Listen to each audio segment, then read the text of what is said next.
चुनाव से पहले बिहार सरकार ने फिर एक बार कर्ज की मांग की है। कर्ज जो कि पिछले साल के मुकाबले कई हजार करोड़ ज्यादा है।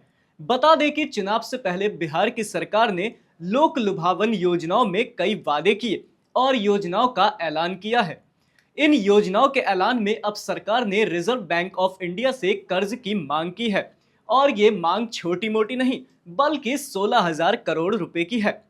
नमस्कार, मेरा नाम है एकाग्र गुप्ता और आप देख रहे हैं द हिंदी टॉप। बिहार सरकार ने हाल ही में पेंशन से लेकर सुरक्षा और वेतन जैसे मामलों में बढ़ोतरी की है। जहां विपक्ष लगातार सरकार को घेरने की कोशिश में लगा हुआ है, तो दूसरी तरफ सरकार ने तमाम योजनाओं के ऐलान के साथ 16,000 करोड़ रुपए की मांग की है।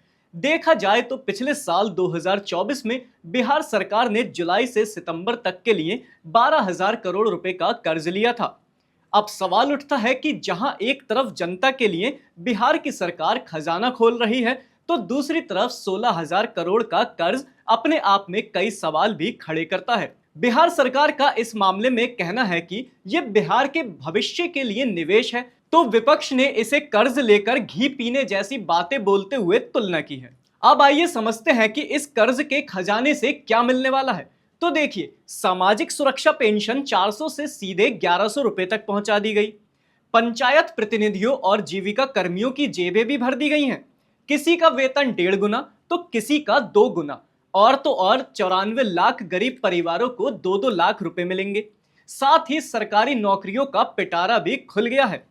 अब आता है एक और सवाल, इतने सारे मुनाफे की बारिश का बिल कौन चुकाएगा? तो भैया, जवाब है बिहार की जनता। इस 16,000 करोड़ के कर्ज का मतलब है प्रति व्यक्ति पर लगभग 122 रुपए और कर्ज का बोझ। उधर विपक्ष का आरोप है कि सरकार चुनावी साल में कर्ज लेकर वोट के लिए लुभावनी योजनाएं लागू कर रही है, जबकि चुनाव के बाद राशि के अभाव में सभी योजनाएं धरी की धरी रह जाएंगी। अब अगर बात की जाए इस वित्तीय वर्ष के अंत तक बिहार पर कुल कर्ज की, तो भैया टोटल कर्ज हो जाएगा 4,06,470 करोड़। इसके लिए बिहार सरकार को हर दिन लगभग 63 करोड़ रुपए सूद के रूप में चुकाने पड़ेंगे। इसी तरह कर्ज के मूलधन का 22,820 करोड़ भी बिहार सरकार को इस वित्तीय वर्ष में ही चुकाना है।